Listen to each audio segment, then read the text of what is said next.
सानम को सगुन दाराम मेना सानताड़ सावता यूट्यूब चैनल रे तो सानम को ठेन लेसाड़े के गोड़ जोहार तेहन दो जहां अबरन सानताड़ हपन गे बो दिसोम लगी उनका लेकन होड़ को जहां को अब को अबरन सानताड़ को जहां को उनका लेकन को कमिए तबन सानताल अब दिसोम लगी अब सानताड़ को लगी से बोंगा बुरु को लगी उनका लेकन जहां होड़ को उनको को निये गटी उन कलमरा चलो तो जस्ती हम बिलोप करते वीडियो बन स्टार्ट कर लगे।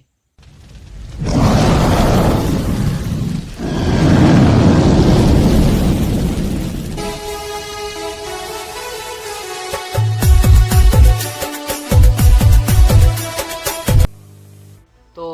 पहलू मेना उनका लेकिन जहाँ मिट्टन अब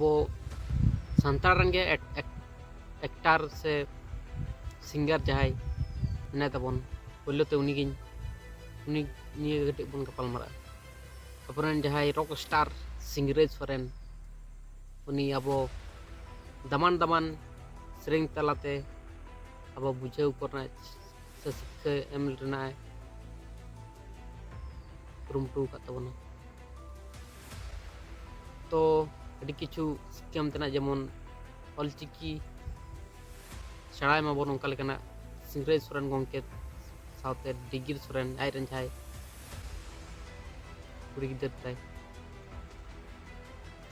उनकिन बनार बनाहड़ गे माने साय साय सरहाव कारण दो ना अब दिसोम लगी माने सानाम हड़ गे पैसा को रोजगार दको इनकम दको किंतु अब सानताल लगी दिसोम हड़ लगी तो उनका लेकना सानाम हड़ दो आमबन उहिर दाड़े ना माने किछु हड़ दको उहिर तबना उनको लगी तो सरहाव दरकार गे उनका लेका आरो जेमन भालो किछु करा दाड़े मान किन सिंगर अबरन रॉक स्टार सिंगराई सन गंके किन जहां अब लगी जहां दिसोम लगी भालो किछु करा की चेष्टा कदा से चेष्टा नितो तो उनका लेका गे सनाम मानवी उनका उहिर दोहय तबन पे और अब दिसोम लहारना अब सानताड़ सावता से अब अरिचली लहारना चेष्टा से कुरुमुटु तबन पे जहां उनका लेकन उपरुम को हड़ को जहां को मेना को उनका लेकन जहां दिसे को उनको लेकन हड़ को इतुम को गन मेनदा और जहां को बन से ते को उनको लगी तो इकन खोजवा ठीक है। द्वितीय नंबर रे कना प्रेम मंडी जहां अब दिसोम लगी गे से दिसोम सानताड़ को लगी भाले बोई को ऑल का तबना जेमन सगई बोई रे भाले किछु शिक्षा में चेष्टा का बना आरो इमान इमान बोई को मूवी को मिनाते फिल्म को मिनाते ना जेमन रेंगेज हड़ साहाय्य को चलका व्यवहार दरकार से चलका सगई चिका कते जपड़ा और मनमी ला चिका कते सगई चिका कते दोहय से चिका कते अब सगई तन तबना मना अति कि चेष्टा का तबना फिल्म तलाते उनका लेकना मूवी को गे भाले बुझे से सिखनत एम लेकना गे लिया बुझ मैंने तो एंजॉय हो भाग्य एंजॉय एम कना होना हो भाग्य किंतु एंजॉय तला तेगे अब सिखनत जीवन मन नाम मन उनका लेकना फिल्म गे तो प्रेम मंडी उनके उनकिन हो आयमा आयमा सरहाव अब दिसोम लगी नापाय किन उहिर कदा उनकिन हो अब दो मनमी कना बन अब तो बहुत मेना से ब्रेन मेना से माइंड मेना तो ना माइंड रेगे अड़ी रकमा चिंता भावना हजू तबना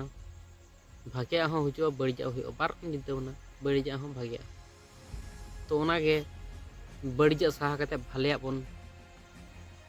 शिक्षा बन ताबन भाले शिक्षा बन ताबन भाले बन पुराना बन कुरुमुटु मन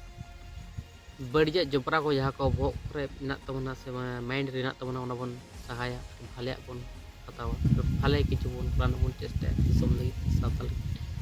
से सानताड़ मन मिले तो उनका लेका गे सालखान मुर्मू जहाय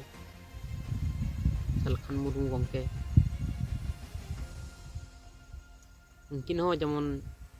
अबो जेमन नितो स्कूल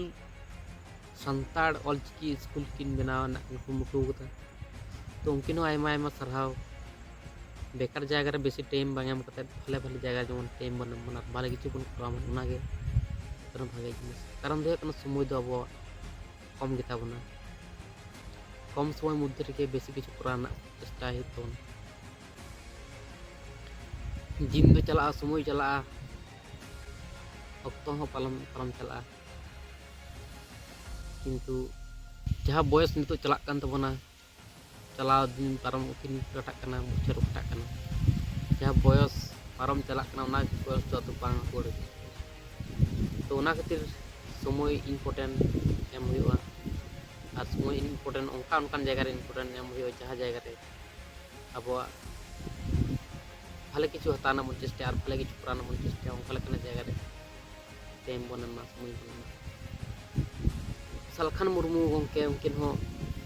भाले किछु किन उयहर कता उनकिन हो स्कूल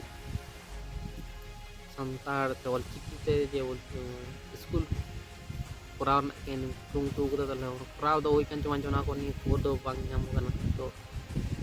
ओना हो भाले चिंता होना तकिन भाले किछु कोराव चेष्टा कदा उनका लेके अब जेमन स्कूल कॉलेज को बनु ताबना स्कूल कॉलेज को जेमन हुई तवन मना बहुत ऑलचिकी भाषा पे सब संताड़ भाषा पे तो ओनागे भले अड़ी और के माने अब संताड़ हर तो अड़ी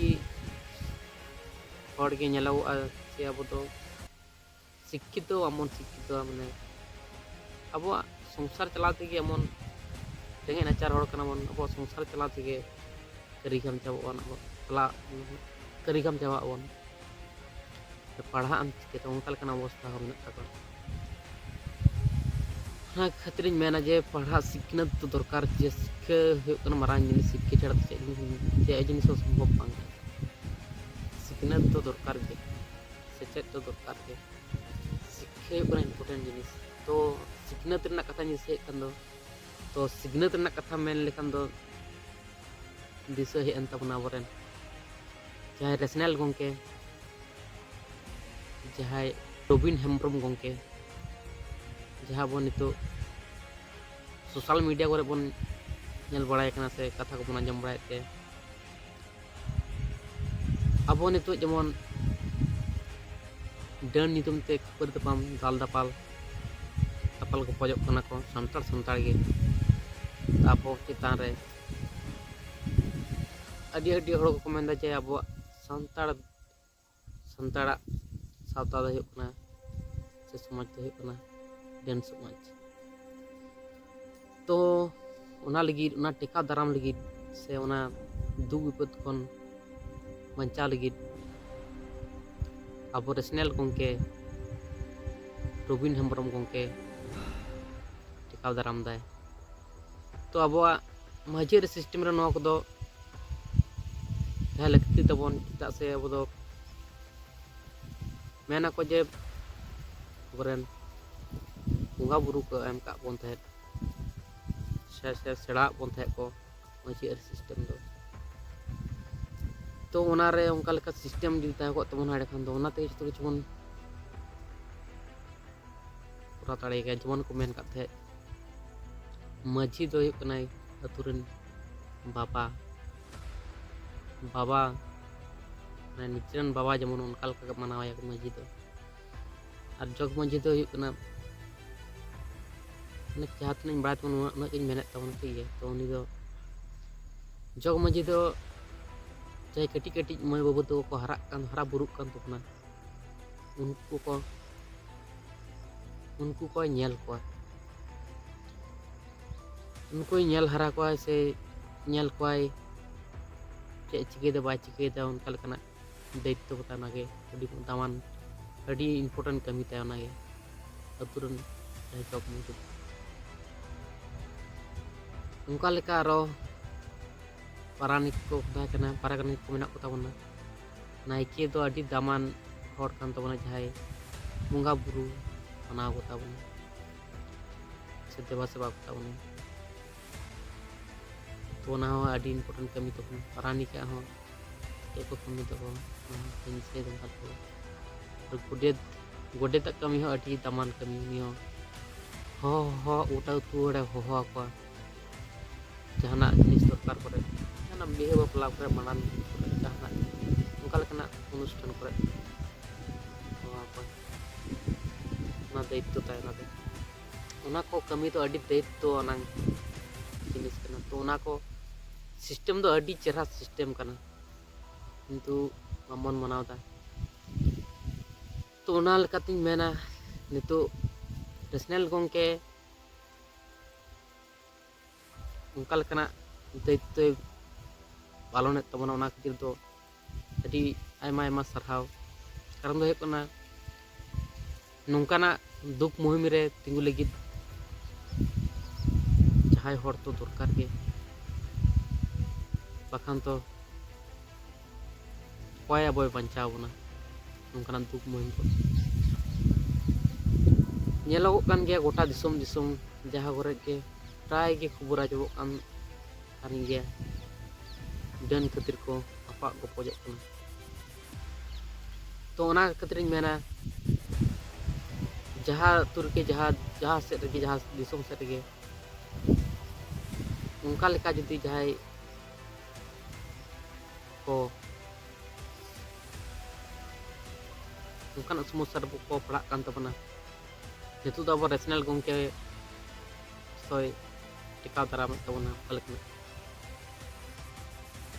से चिकित्सा को तबना। चिकित्सा माने उनका लेकाना सिस्टम को बढ़ाय तबना। तो नेशनल गंके बुनाय तबन पे फालतू फालतू अलपे तपा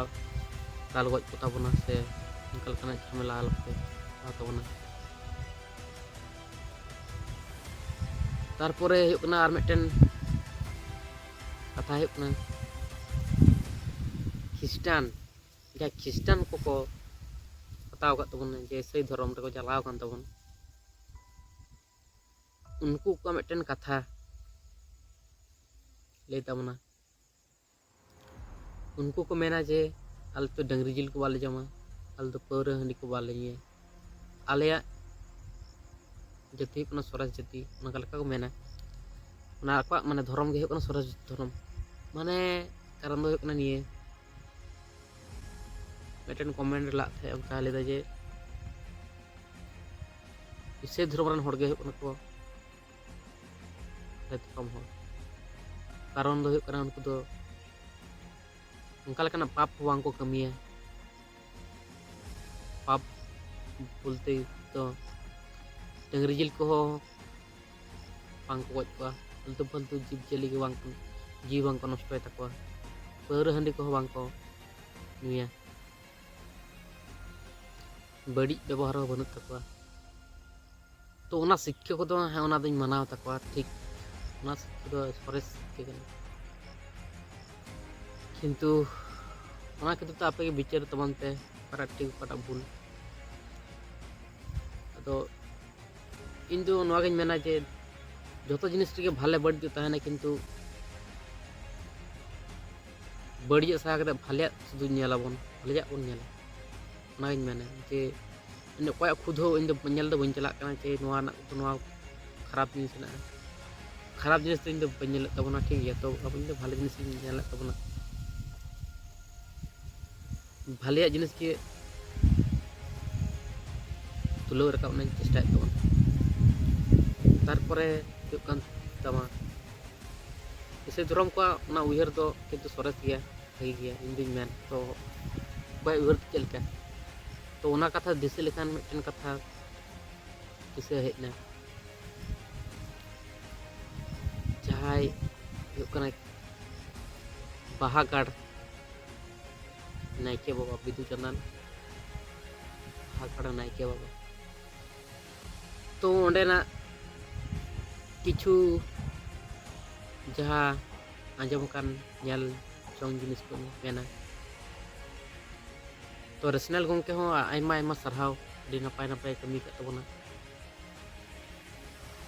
तो आर जहाय उनका लकाना ᱥᱮ ᱫᱷᱚᱨᱚᱢ ᱨᱮᱱ ᱥᱟᱱᱛᱟᱲ ᱦᱚᱲ ᱜᱮ ᱡᱟᱦᱟᱸᱭ ᱚᱱᱠᱟ ᱞᱮᱠᱟᱱᱟᱜ ᱩᱭᱦᱟᱹᱨ